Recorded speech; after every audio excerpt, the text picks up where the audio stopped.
देख रहे हो युवराज दुर्योधन,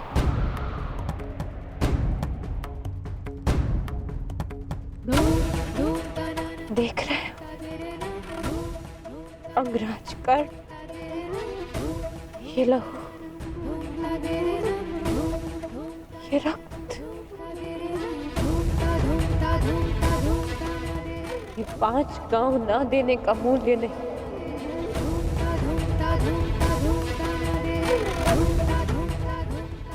ये पंचभूत से बनी सृष्टि के सबसे बड़े सृजन, स्त्री के अपमान, उसे यातना देने का मूल्य।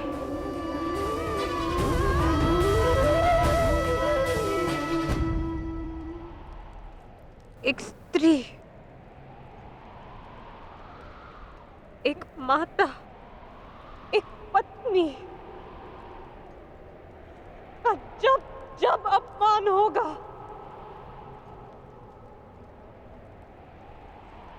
तब तब ऐसा दृश्य दोहराया जाएगा।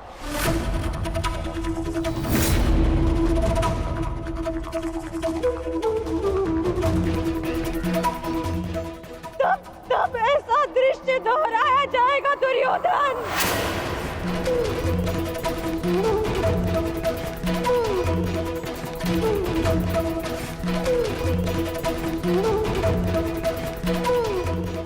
एक स्त्री को अश्रुओं से स्नान कराने का मूल्य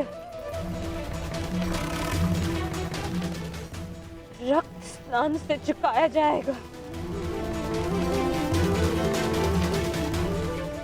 आज मेरी पीड़ा कम नहीं हुई है, और बढ़ गई है।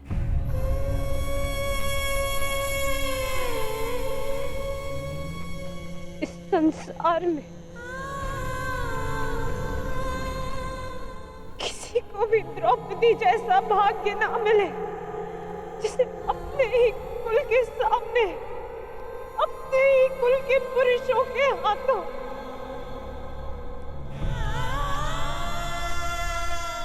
अपमान सहना पड़ा और अपने ही कुल के वंशजों के रक्त से स्नान करना पड़ा।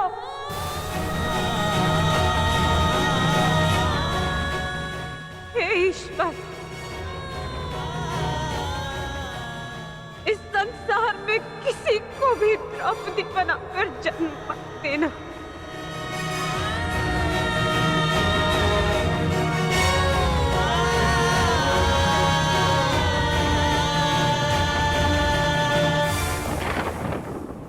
आपके लिए अपने प्राण देकर प्रसन्नता होगी मुझे, क्योंकि मेरे माता पिता ने आज तक मेरा मुख नहीं देखा, और मेरे लिए आप ही मेरे पिता और आप ही मेरी माता हैं। मेरा भाई,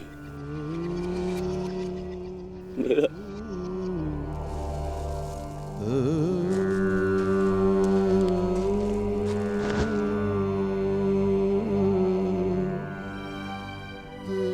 दुशासन,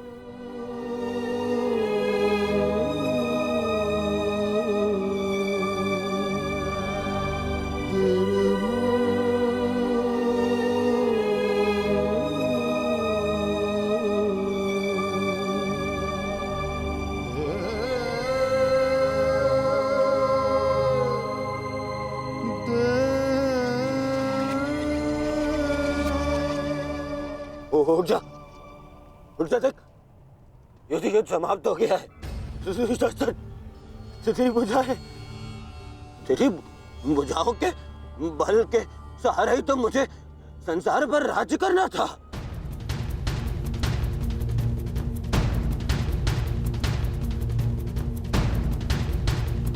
दुशासन, मेरा अनुज नहीं, तेरी आंखें खा तू अनुज, मुझे यूं अंधकार में छोड़कर मत जा अनुज। तो मैं हमारे पिता के भांति अंधा हो जाऊंगा, अंधा हो जाऊंगा। चलो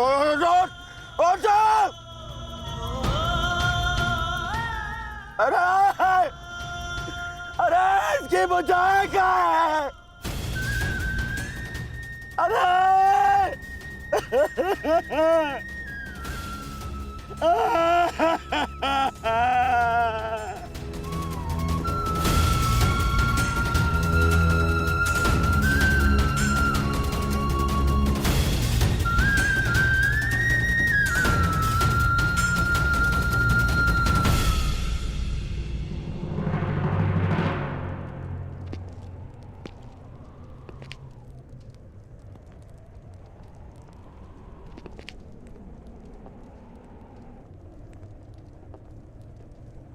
कदाचित तुमने अपने अनुज दुशासन की भुजाओं के बल से ये संसार जीतना चाहा होता दुर्योधन।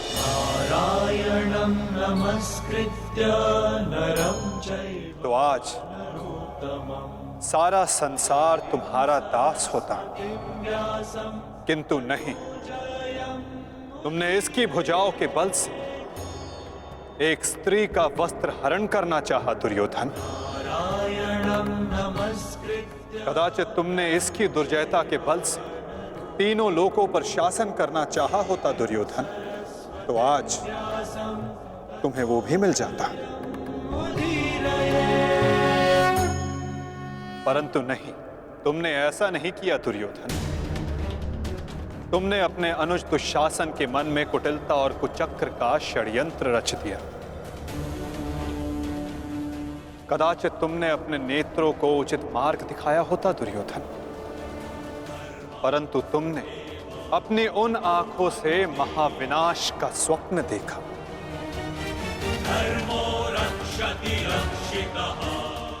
स्मरण रहे दुर्योधन, नियति, धरती और प्रकृति, ये तीनों स्त्री हैं,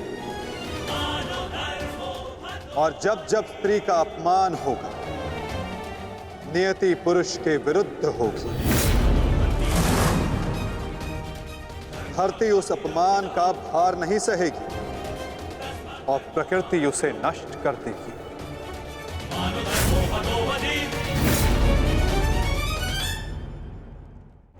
क्यों खेला तुमने जुआ दुर्योधन? क्या तुम्हारे अनुजों में, क्या तुम में पुरुषार्थ कम था जो द्यूत खेलने की आवश्यकता पड़ी?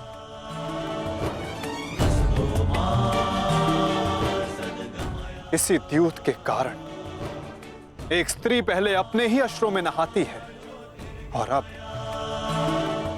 अपनों के ही रक्त से।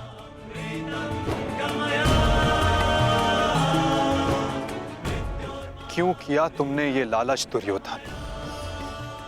क्यों रचा ये कुचक्र? इसी द्यूत, इसी कुचक्र, इसी लालच के कारण रचता है ये युद्ध, ये महाविनाश, ये महाभारत।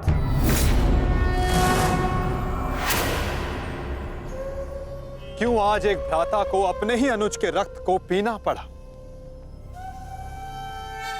और दूसरा आज स्वयं के रक्त में लथपथ है?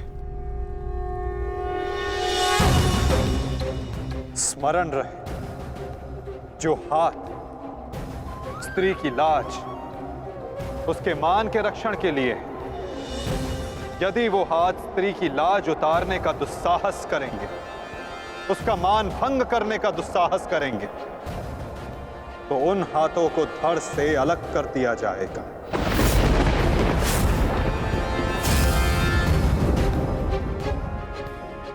जो वस्त्र हरण करेंगे उनका प्राण हरण होगा।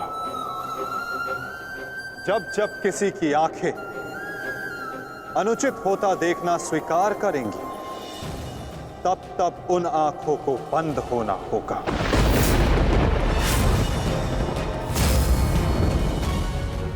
यही नियति है, यही प्रारब्ध है और यही है इस महाभारत का कारण और निवारण।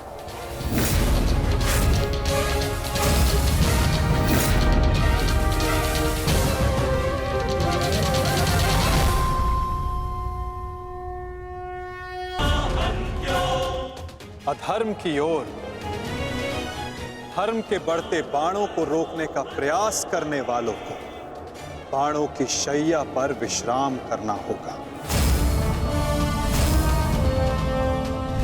जो अधर्म की आज्ञा पर शीश झुकाएंगे उन्हें स्वयं का शीश कटाना होगा।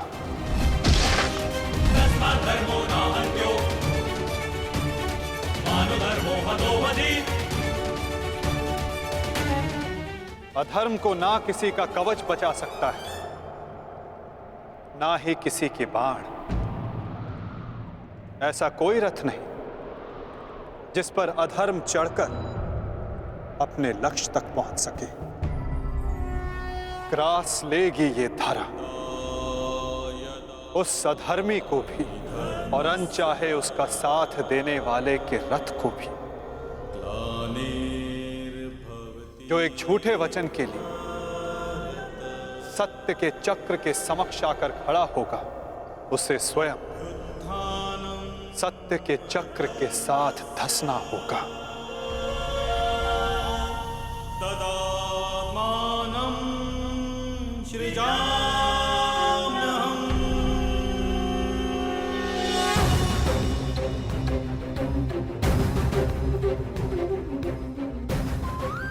ये तुम्हारे अपमान का नहीं, समस्त स्त्री जाति के अपमान का प्रतिकार है पांचाली। संसार को समझना होगा कि कभी किसी स्त्री को प्रतिशोध के लिए ना ललकारे, क्योंकि प्रतिशोध पाकर मन की अग्नि शांत नहीं होती, अपितु और धधकती है। यही है इस महाभारत का संदेश और नियति का उपदेश।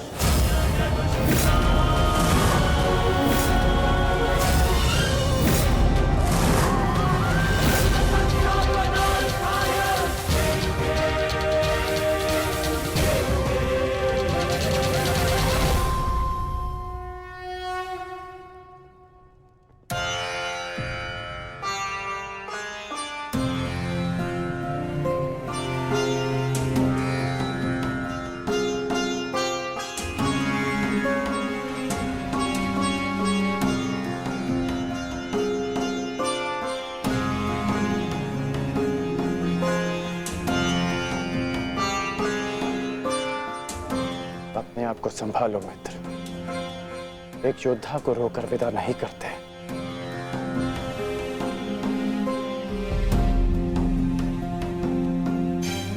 हम तो शासन का बलिदान जो व्यर्थ नहीं जाने देंगे। आगे बढ़ो मित्र, अपने अनुज की अंतिम विधियां पूर्ण करो।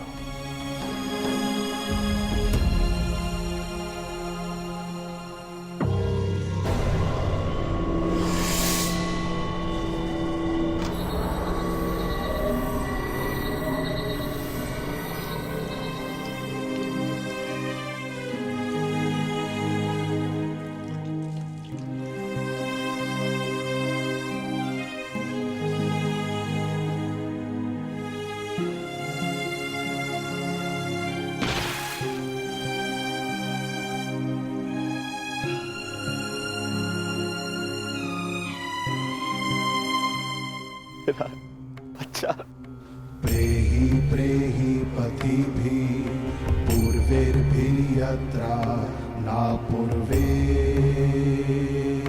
पितरपर्युः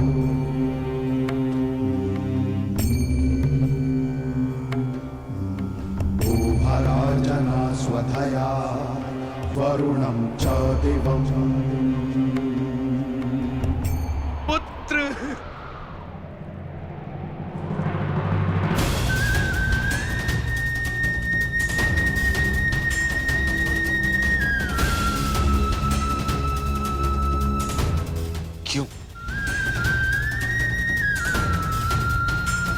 कैसे कैसे होने दिया तुमने ये? तुम्हारा अनुज तुम्हारा उत्तरदायित्व था, उसकी रक्षा कैसे ना कर पाए तुम? मैं नेत्रहीन हूं पुत्र, परंतु ऐसा प्रतीत होता है जैसे किसी ने मेरा एक नेत्र छीन लिया है।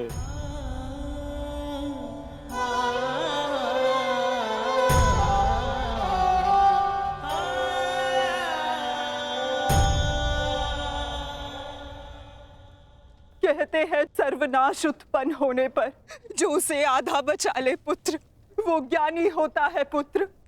मैं अपने 99 पुत्रों को तो खो चुकी हूँ, परंतु मैं अपना अंतिम पुत्र नहीं खोना चाहती,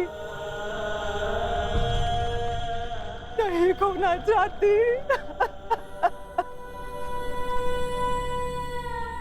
बंद कर दो ये महाविनाश दुर्योधन, और लौट चलो। किसी को तो रहने दो जो हमारा पिंड दान कर सके।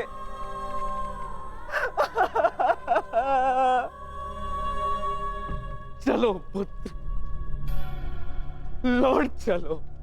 नहीं, अब इस युद्ध को रोका नहीं जा सकता। मैं इस युद्ध के ऐसे पड़ाव पर पहुंच चुका हूं जहां से पीछे लौटना संभव नहीं। ये दलदल या तो मुझे निगल जाएगा और या मैं इसे समाप्त कर दूंगा। अब या तो उन पांडवों का अंत होगा और या तो मेरा। नहीं। उससे पूर्व कदाचित ये युद्ध नहीं रुक सकता। अब ये युद्ध ना मुझे राज्य के लिए लड़ना है और ना ही सम्राट बनने के लिए। ये युद्ध करना है प्रतिकार के लिए। जिन पांडवों ने मेरे 99 भ्राताओं का वध किया, उनके वंश का समूल नाश करूंगा मैं।